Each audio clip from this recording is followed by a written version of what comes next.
यूं जमी पर बैठकर क्यों आसमां देखता है, पंखों को खोल जमाना सिर्फ उड़ान देखता है।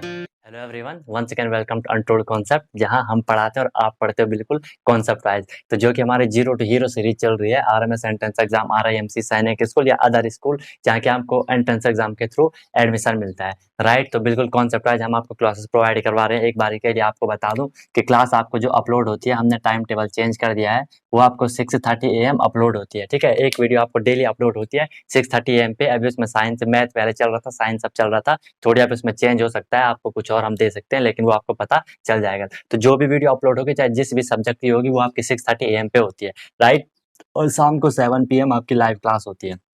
7 PM पे आपकी लाइव क्लास होती है। आज मंडे से फिर से हम उसे स्टार्ट कर रहे हैं। इसमें अभी हम जो आपकी एरियंत बुक थी, वो चूंकि डाउट थे कि सर उसमें मैंने भी बोला था कि उसमें जो क्वेश्चन होते हैं वो कहीं से भी उन्होंने कहीं से भी दे रखे होते हैं, उस पे आपके क्वेश्चन की प्रैक्टिस भी होगी, कॉन्सेप्ट भी हम वहाँ पे आपको बीच में, क्वेश्चन के बीच में आपको पता है कई सारे कॉन्सेप्ट आते हैं, वो हम आपको बीच में बताते रहते हैं। ठीक है, तो 7 PM पे डेली आपकी क्लास होगी। जिस दिन नहीं होगी उस दिन आपको इन्फॉर्म कर दिया जाएगा, हो सकता है कई सारे काम भी होते हैं। राइट, तो ये चीज आपके लिए इन्फॉर्मेशन थी।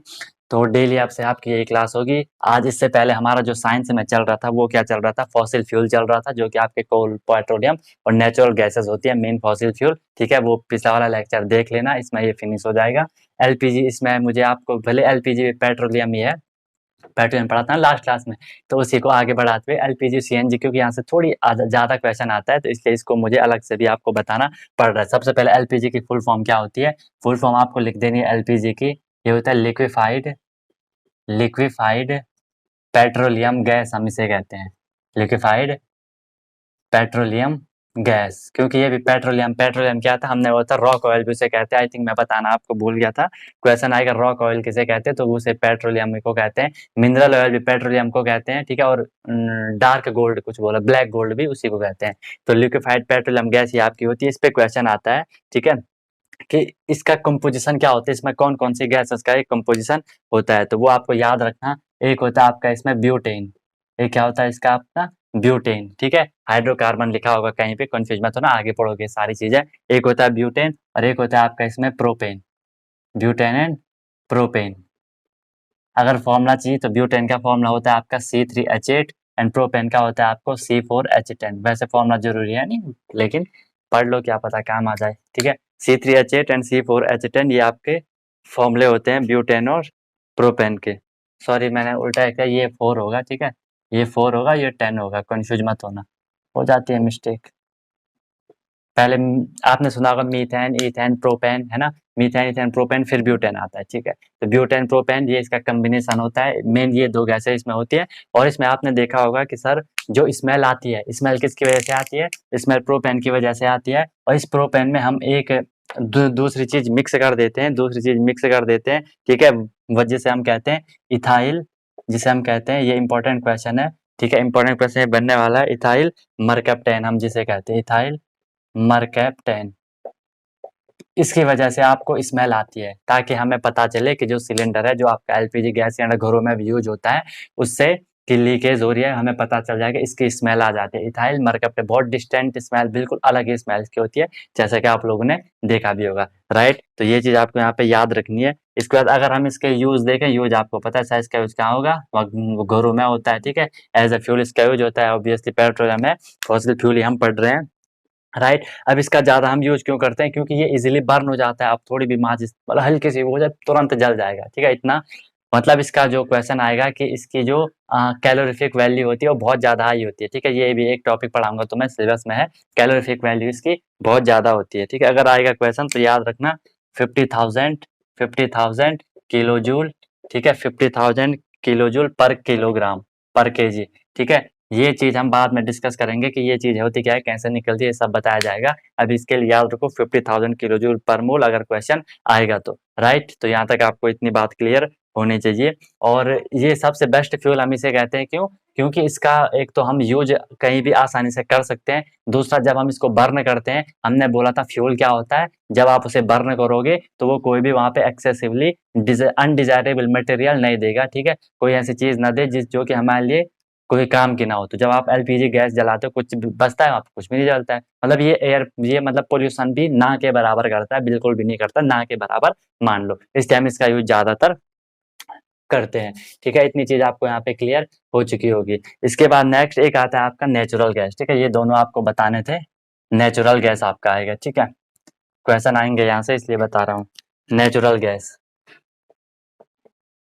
देखो ध्यान रखना, नेचुरल गैस क्या है, ये भी एक फॉसिल फ्यूल है। और जो एलपीजी था वो क्या था, वो पेट्रोलियम का एक कॉन्स्टिट्यूएंट था। अगर मैं आपसे बात करूं कि सर जो फॉसिल फ्यूल होते हैं, जो फॉसिल फ्यूल्स होते हैं वो आपके मेनली थ्री होते हैं। एक होता है आपका coal, right, first is coal and the second is petroleum, second is petroleum and the last one is natural gas, right, natural gas. जो एलपीजी था वो इसका कंस्टिट्यूएंट था पेट्रोलियम का।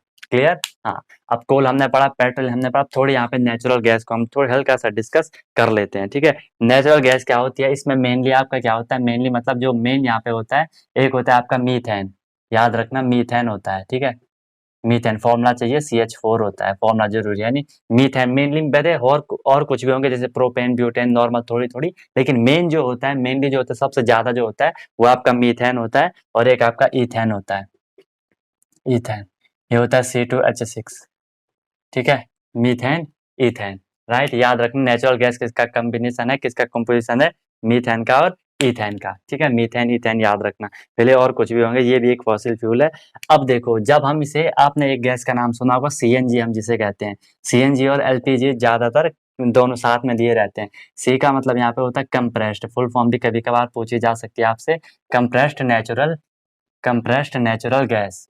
देखो कंप्रेस मतलब क्या होता है ना, कंप्रेस मतलब होता है दबाना, उस पर प्रेशर अप्लाई करना, राइट। तो जो नेचुरल गैस है, जब हम उसे प्रेशराइज्ड करते हैं, उस पर प्रेशर अप्लाई करते हैं, उसे दबाते हैं, ठीक है, उस पर हाई प्रेशर लगाते हैं, तो जो गैस बनती है उसे हम कंप्रेस्ड नेचुरल गैस कहते हैं। ये भी हम इसका यूज भी एज अ फ्यूल आप कर सकते हो। ठीक है, तो याद रखना इस पे जब हम अप्लाई प्रेशर करेंगे। ठीक है, अब इसका यूज आपने देखा होगा, आजकल इसका यूज अब व्हीकल में भी होने लग गया है। ठीक है, क्योंकि ये बहुत अच्छे से बर्न होता है और कोई भी सॉलिड प्रोडक्ट पोल्यूशन नहीं करता है। अदरवाइज ये जो डीजल पेट्रोल ये काफी पोल्यूशन करते हैं। ठीक है, इसलिए अब इसका यूज हो रहा है, CNG का यूज अब ज्यादा हो रहा है। ठीक है, और मेन चीज इसका ये है कि इसे हम सप्लाई कर सकते हैं, अंडरग्राउंड पाइप जो लगे होते हैं ना, उसमें इसको सप्लाई करा जा सकता है। ठीक, क्योंकि नेचुरल गैस है। ठीक है, कोई दिक्कत वाली बात है नहीं, तो इसे सप्लाई करा जा सकता है अंडरग्राउंड पाइप वाइप डाल के, इसलिए इसका यूज ज्यादा हो रहा है और ये बेटर है। ठीक है, इतनी बात आपको यहाँ पे क्लियर हो चुकी होगी, यही मुझे आपको बताना था। इसके बाद यहाँ पे फॉसिल फ्यूल याद रखना, अभी मैंने बताया 3 टाइप के हो गए, petroleum, coal and natural gas. कुछ और गैसेस भी होती हैं, जैसे मतलब कुछ भी गैसेस हो जाती हैं, उनका मिक्सर कभी कभार की कॉम्बिनेशन कभी कभार पूछ लिया जाता है, तो वो चीजें एक बार हम यहाँ पे देख लेते हैं। जैसे एक होता है आपका वाटर गैस, नाम सुना होगा आपने, एक होता है आपका वाटर गैस, जरूरी है नहीं लेकिन क्या पता क्वेश्चन आ जाए। ठीक है, वाटर गैस हमें कैसे मिलती है, ठीक है, जो स्टीम होती है, ठीक है, जो स्टीम होती है, स्टीम मतलब जो भाप होती है, भाप मतलब पानी मान लो। ठीक है, जब मैं इसे पास करता हूँ कहाँ, हॉट कोक में। अब हॉट कोक क्या होता है, पासिंग है, हॉट कोक क्या होता है, जो हमने कोल था, कोल को जब हमने उसका डिस्ट्रक्टिव डिस्टिलेशन करा था, देख लेना वो वीडियो, तो वहां पे हमें क्या मिला था, कोक मिला था। और जब वो हॉट को बिल्कुल वो अभी वो गरम गरम है, तो उस पे अगर हमने स्टीम पानी की भाप डाल दी, ठीक है, तो वहां पे जो हमें एक गैस निकल जाती है जिसे हम कहते हैं वाटर गैस। अगर क्वेश्चन आएगा कि जो आपकी वाटर गैस होती है ये किसका कॉम्बिनेशन होता है, तो याद रखना एक होता है ये carbon monoxide, carbon mono oxide, इसका फॉर्मूला CO होता है। ठीक है, कार्बन और कार्बन मोनो मतलब 1 होता है, एक ऑक्सीजन है वहां पे। ठीक है, प्लस एक दूसरी चीज आपकी इसमें हो जाती है जिसे हम क्या कहते हैं, हाइड्रोजन, तो सबने सुना होगा हाइड्रोजन।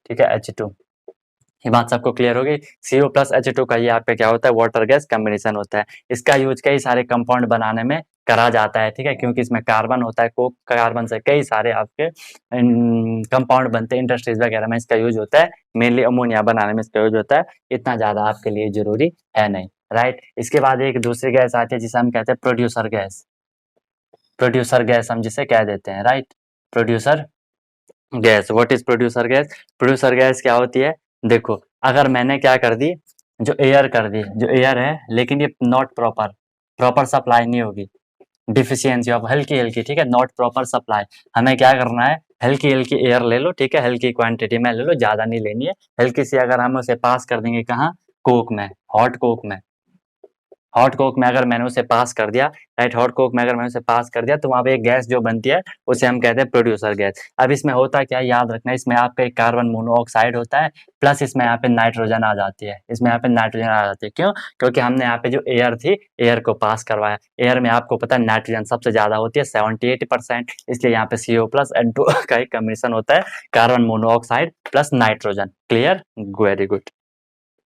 अब इसका भी यूज इंडस्ट्री वगैरह में होता है, सबका यूज वही होता है कुछ भी प्रोडक्ट वोडक्ट बनाने में, राइट। इसके बाद एक और आती है, वैसे तो और भी है लेकिन मेन यही है, आपसे यही ज़्यादातर पूछी जा सकती है, बायोगैस और गोबर गैस हम जिसे कहते हैं, ठीक है, बायोगैस और गोबर गैस आप जिसे कहते हो। बायोगैस, ठीक है, ये बनती कैसे? देखो, जो भी वेस्ट मटेरियल होते हैं ना, जैसे प्लांट का वेस्ट हो गया, ठीक है, जैसे काऊ डंग वगैरह हो गए या कुछ सड़ी गली पत्तियां टाइप की हो गई, तो इनको जब हम स्टोर करते हैं, उनसे मतलब जो भी गैस निकलती है, जो भी बनती है, उसे हम क्या कहते हैं? गोबर गैस या बायोगैस कहते हैं, राइट। तो इसका आपको मेन क्या लिखना है कि इसमें कौन कौन सी होती है, तो याद रखना इसमें आपकी एक मीथेन होती है, राइट, मीथेन होती है एक, उसके बाद इसमें आपकी एक कार्बन डाइऑक्साइड होती है CO2, एंड एक आपकी इसमें H2 होती है, एक आपकी इसमें N2 होती है, और ये आपको याद रखना है। मीथेन का फॉर्मूला भी लिखना है, CH4 लिख देना, ये कार्बन डाइऑक्साइड है, ये हाइड्रोजन है, ये नाइट्रोजन है, ठीक है। इनका जो कॉम्बिनेशन होता है, जो कंस्टिट्यूएंट होते हैं, ये बायोगैस के होते हैं, गोबर गैस के होते हैं, ठीक है। बनता कैसे है? जो ऑर्गेनिक वेस्ट होते हैं, कहीं पे भी ऑर्गेनिक वर्ड आए मतलब लिविंग थिंग की बात हो रही है, चाहे वो आपका प्लांट हो, चाहे वो आपका एनिमल हो। Got it? Very good. तो ये क्लियर हो गया आपके यहाँ पे बायोगैस वगैरह। एक याद रखना, एक चीज याद आ रही है मुझे यहाँ पे, कभी कभार क्वेश्चन आता है कि सर जो मार्स गैस होती है, मार्स गैस किसे कहते हो? ठीक है, तो याद रखना, मार्स गैस आप कहते हो मीथेन को, मार्स गैस हम कहते हैं मीथेन को, फॉर्मूला आपको पता है CH4 होता है। क्लियर? तो ये चीज भी आप याद रख सकते हो अपना पेपर सिक्योर करने के लिए। तो आई थिंक यहाँ पे अब आपका एक कोल एंड पेट्रोलियम वाला चैप्टर कंप्लीट हो जाता है, जो कि फॉसिल फ्यूल हमारा चल रहा था, ठीक है। नेक्स्ट अगर इसमें आएगा वो आपके डिमांड पे आएगा, आप कौन सा चैप्टर इसमें चाह रहे हो, अदरवाइज फिर हम एक है ना वो कंबशन और फ्लेम टाइप करके है कुछ, ठीक है, एक बार ये निपटा लेंगे। बाकी जो भी आपका होगा आप लोग बता सकते हो, नो प्रॉब्लम, ठीक है। ये वीडियो काफ़ी छोटा ही होगा क्योंकि ये कंप्लीट मुझे करवाना था। अब नेक्स्ट हम मूव करेंगे या तो किसी और सब्जेक्ट पे, जो भी आपकी डिमांड होगी, और फिर डेली आपकी याद रखना, डेली 7 PM पे आपकी लाइव क्लास होगी, जिसमें हम नोटबुक पे करेंगे। बोर्ड पे करवाना वो पॉसिबल नहीं है, इसलिए पॉसिबल नहीं है, मैंने आपको बताया था, क्योंकि वो वहाँ पे कुछ टेक्निकल प्रॉब्लम्स हैं, ठीक है, माइक प्रॉपर काम नहीं करता है लाइव क्लास में, और उतना सेटअप हम पे है नहीं, ठीक है, कि हम प्रॉपर क्लास लाइव कर पाएँ। उसके लिए बहुत सारा मेंटेनेंस होता है, बहुत सारा मतलब इक्विपमेंट होने चाहिए हम पे ठीक है, वो अभी है नहीं, बाकी देखते हैं आगे क्या सीन होता है। अगर कैपेबल हुए तो वो भी कर देंगे, सेटअप वेटअप कर देंगे, बाकी जैसा भी आप लोगों का साथ रहा, ओके। कोई भी डाउट, कोई भी कन्फ्यूजन होगी तो बिल्कुल बता देना, I am always with you, ठीक है, ज़िंदगी के साथ भी, ज़िंदगी के बाद भी, ठीक है। और कोई भी सजेशन होता है ज़रूर बताया करो, ठीक है, कमेंट आपको पता है मैं हर टाइम आपका रिप्लाई करता हूँ, ठीक है। तो फिर मिलते हैं नेक्स्ट वीडियो में। एक चीज़ याद रखना, मैं बार-बार बोलता हूँ, अगर कल सर उठा के चलना है, तो आज सर झुका के पढ़ना ही होगा, ठीक है? And I am 100% sure you can do it. जब तक तोड़ोगे नहीं, तब तक छोड़ोगे नहीं। Wish you all the very best, be happy.